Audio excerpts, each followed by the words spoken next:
In a remote corner of our earth stands the little kingdom of Siam, one of the last of the world's absolute monarchies, where 10 million people live their lives in partial seclusion from the outside world. En route to Bangkok, the chief city of this ancient country, we pass a Chinese junk, which reminds us that most of the early settlers in Siam came from Mongolia, a province in China. After sailing up the Gulf of Siam, we arrive at a little peninsular port where a train is waiting to take us to Bangkok, about 35 miles inland. Before departing, we obtain our first bigamy as permitted, but when it occurs, the first wife is always acknowledged the head of the household. Incidentally, Siamese mothers never kiss their children, nor do husbands kiss their wives. Instead, they rub faces together. This little banquet is interrupted by the warning whistle from our train. And now we are en route to Bangkok. Except for a few railway lines, all travel in Siam is by water. The level of the land is so low and the soil is so soft. Experiences of the courageous engineers who conquered this tropical jungle with the first railway in Siam.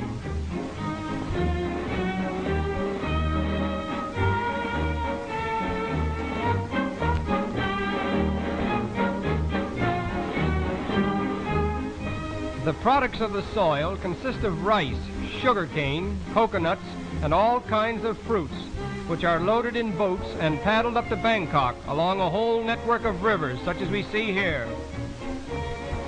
We arrive at Bangkok, the capital and chief city of Siam, covering more land area than any other city in the world except London. We are immediately educating and modernizing the rising generation of Siam. We are told that this king has 236 brothers and sisters. His father had. Siamese are an artistic people. Their architecture, dancing, and music are highly developed in strict accordance with the traditions of Indo-Chinese art. Siamese architecture is chiefly exercised in connection with religious buildings devoted to Buddhism. Buddhism, the Orient's most powerful religion, was brought to Siam from India as early as the 2nd century A.D. It is the national faith of Siam. Buddhism is not based upon divinity. When the people go into a temple and kneel before Buddha, they reverence him, but never do they forget that he was once a man and that in time they may become even as he is. The women of Siam appear to be the most constant followers of this religion. They spend much of their time in and around the temples with their children, instilling them with the Buddhist faith.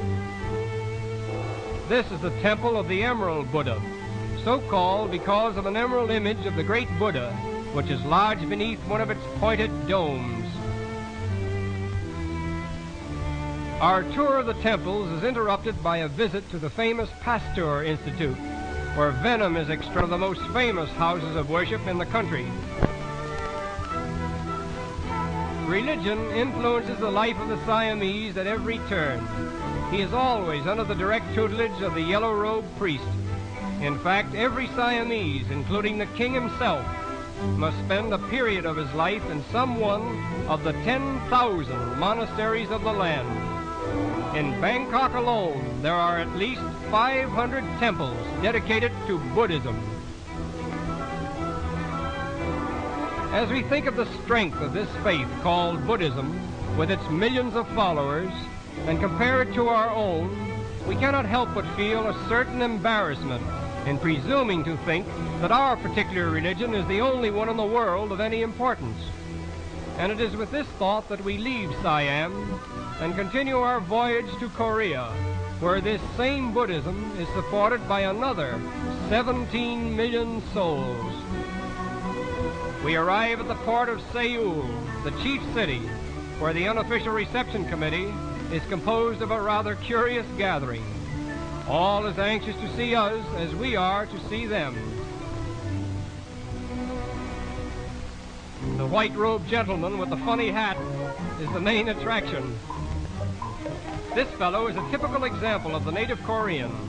He bows to the dominion of Japan, but he firmly declines to admit the superiority of Japan's intellectual and moral culture over his own.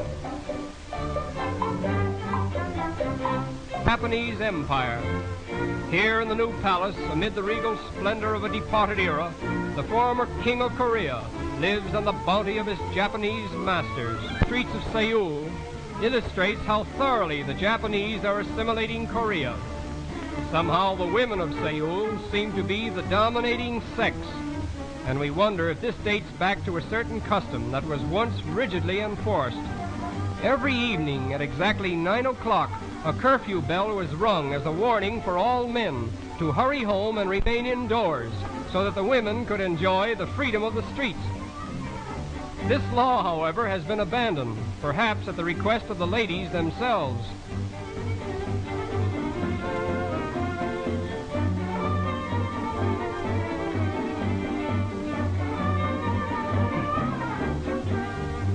The children of Korea are particularly interesting. Almost from the time they are able to walk, they are obliged to care for their little brothers and sisters. The first thing inculcated in a Korean child's mind is respect for his father. In fact, the 4 dreadful things which a boy fears most are earthquake, wind, fire, and father. Playing dinner and imitating the ponderous etiquette of their elders is a favorite amusement.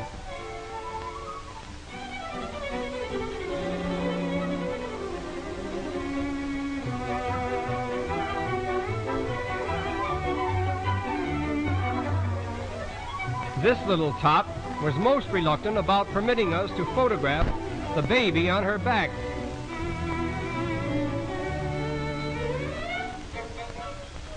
In an oriental garden, we were afforded the special privilege of seeing a native dance, very much like those given by the geisha girls of Japan. This is called the drum dance.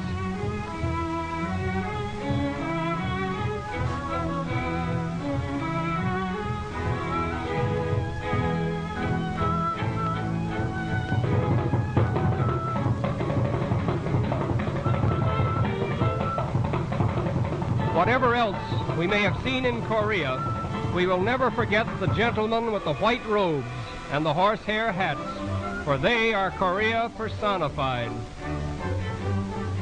And it is here that old Korea bows to us in gracious farewell.